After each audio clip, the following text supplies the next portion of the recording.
Hello bookworms, welcome back to my channel and to my first video of 2025. And as always, I will start this year by talking about the previous one. So here are the top 5 books and the worst 5 books that I've read in 2024. Now, in case this is my first year recap that you're seeing, none of these books were actually written in 2024. It's just when I read them. The oldest book on this list is about a century and a half years old, but most of them are a lot more modern. I do have a disclaimer to begin with, and this is the fact that except 1 or 2 books, I did not read any books last year that were really amazing or really awful, so take the titles of worst and best with a pinch of salt. And this is also a good point to tell you that all of the full reviews to these books will be linked in the description box, and to remind you also that on this channel I talk about books from beloved classics to hidden gems. So after finishing this video, why won't you scroll through my channel and see if I am worthy of you clicking the subscribe button.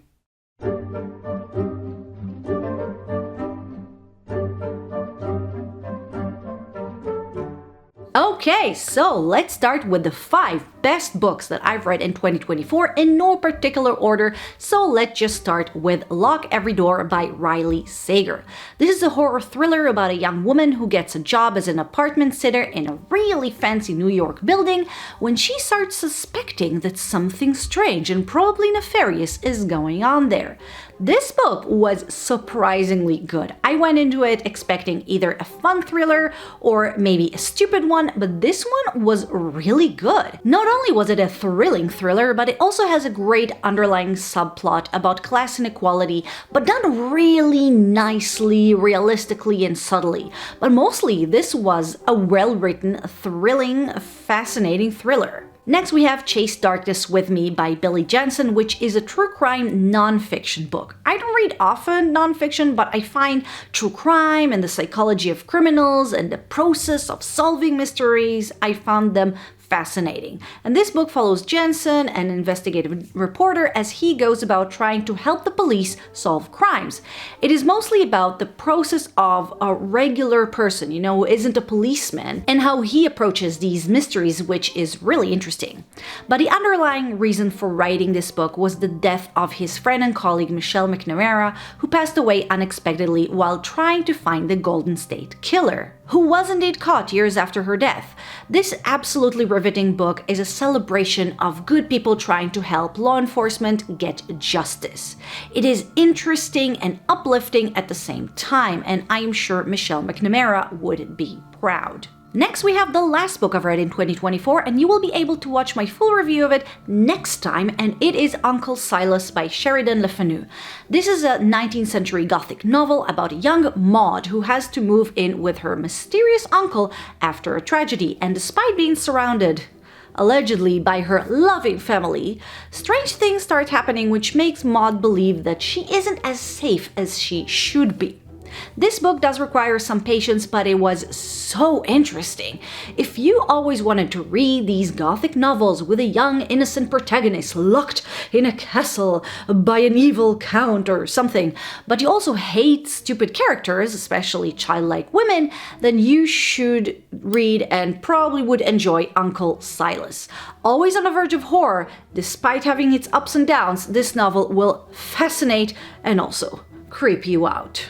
Next, I'll talk about One by One by Ruth Ware, which might not be one of her best novels, but a pretty cool one.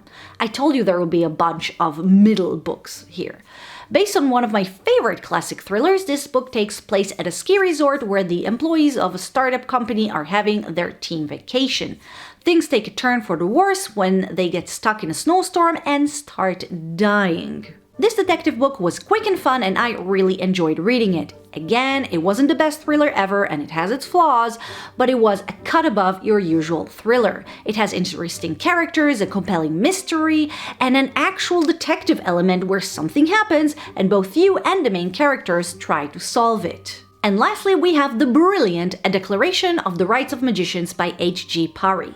This is a historical fantasy set in late 18th century France and combines the real historical events of the French Revolution with magic. In this world, some people are born with magical powers, which are heavily restricted, which is what causes, in this reality, the French Revolution. We have a couple of points of view, with Prime Minister William Pitt on the English side, Fina, the Jamaican slave in Haiti, and Maxime Robespierre leading the French commoner magicians. To say this book is fascinating would be an understatement. This is a gripping portrayal both of history and a brilliantly written fantastic world, and Perry manages to create a full world with interesting characters, and she even made the politics interesting. So if you love historical fiction, if you like the psychology of revolutions, and if you like fantasy and well-built fantasy worlds and magical systems, I highly recommend this book. And now let's talk about the other side of the equation. So here are the worst 5 books I've read in 2024. Although let's remember, most of them aren't that bad. Again, in no particular order, let's begin with another historical fantasy on the nature of magic by Marianne Womack.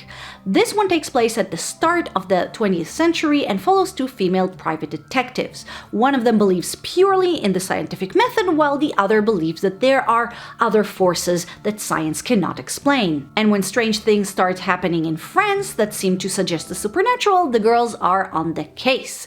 This book is a perfect case of a great concept, horrible execution. The idea of 2 people, one believes in the supernatural and the other doesn't, that try to solve seemingly supernatural mystery, brilliant. Everything else in the book, characters, structure, world building, absolute trash. Everything is an unstructured mess, things are badly explained, side characters get more screen time than the main ones, and mostly I felt like the book was going nowhere. So don't make the mistake that I did and give this interesting looking book a pass. Next, let's move to the most unscary horror novel I've ever encountered, and this is The Twisted Ones by T. Kingfisher.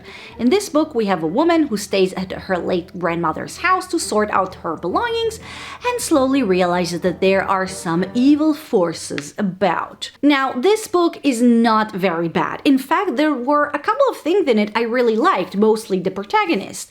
I just wished she was in a better book.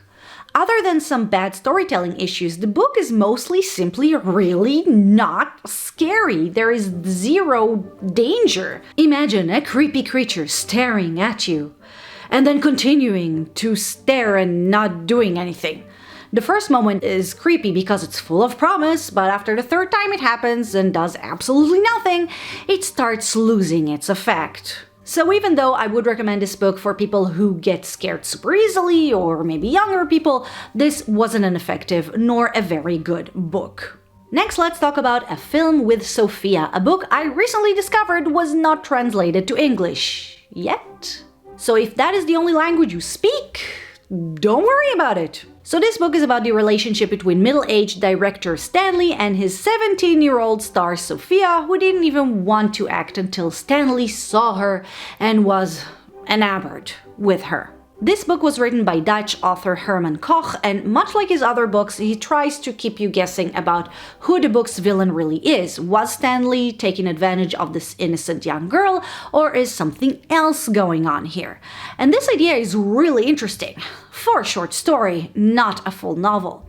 That was the main reason why I thought this book was a total waste of time. If your book is 85% filler, then you need to write something shorter. This is a pretentious book that really wanted to be sophisticated. Honestly, I like Koch's book, The Dinner, but the other 2 books by him that I've read were simply not interesting.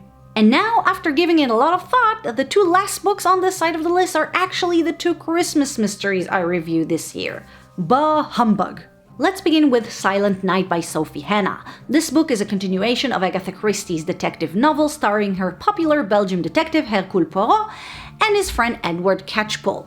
After Catchpole's obnoxious mother kind of deceives the two to go with her to solve a mystery / celebrate Christmas with her and her friends, our detective duo decide to take on this strange mystery with one unexplained death and one living man who is positive that he will be the next victim. Guys, the mystery wasn't good, which is kind of a big deal if you want to read a good mystery novel.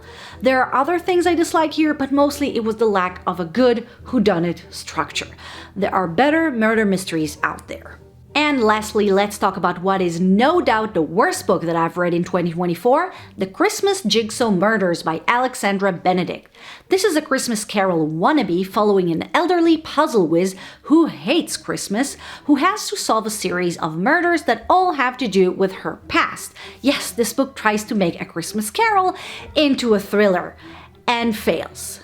Miserably. First, the mystery wasn't well set up. Second, the solution didn't make sense. Third, the world building was awful. Fourth, the writing was a mess. Look, this book was just badly written. A bad mystery, a bad, heartfelt Christmas book. Just not a good book. And guys, that was my mini recap of 2024. How was your year book-wise? Have you read any of the books I mentioned here? And do you agree with my reviews? Let me know in the comment section. Guys, thank you for watching my video. I hope you enjoyed it. And if you did, don't forget to click the like button, subscribe to my channel, and share this video to the world. Also, let me know which awesome books you've read last year. Maybe I will add them to my to-be-read list, which isn't getting any shorter. Guys, thank you for watching, and I will see you next time with my review on Uncle Silas. So if you want more information about what I thought about this book, make sure you click the little notification bell so that YouTube will let you know when it is being uploaded. Anyway, I'll see you then. Bye-bye.